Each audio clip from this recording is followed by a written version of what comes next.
Cris, do you think that Carr could help Manziel? Absolutely. I mean, there's a tremendous stigma attached to addiction and people reaching out. And I've actually been working with the company, Ambrosia Treatment Centers, and we're trying to remove that stigma from people.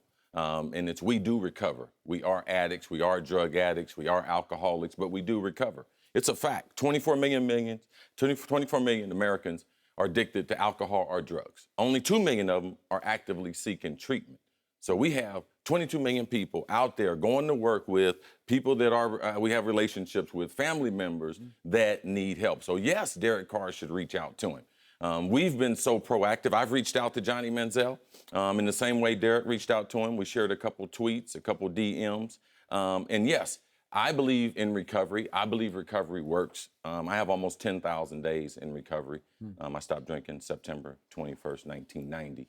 When I was with the Vikings, and it saved my life. So, yes, that was, almost 4 million minutes ago. So every day, every decision, any type of voice that helps you get on the right road.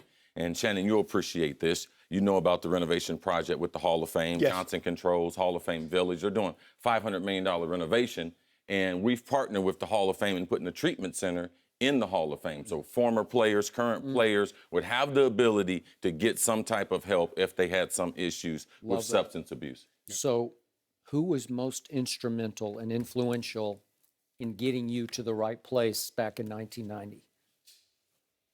Buddy Ryan, when he cut me.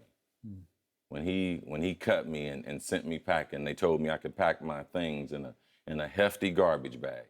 That right there was the impetus for me to realize that I needed to do something substantial in my life, or I was going to lose my career, lose my family. How aware was Buddy that you had an issue? Oh, he was very aware. That's the reason why he cut me. He told me that. Okay. He told me he cut me because he couldn't trust me. And when I got to Minnesota, that's the reason why I love the Vikings. They hired someone before I even got there. They said there's a kid in Philadelphia, he might be released this weekend, and he needs help. So the Minnesota Vikings started one of the most advanced substance abuse programs, and that's how I was able to get healthy, through employee assistance program. So who was in charge of the Vikings at that point? Do you remember who made that decision? Well, Wheelock Whitney was one of the owners, and he had a friend in Betty Trilogy who was involved in substance abuse and hired her for the first time to be able to help out the players. Interesting.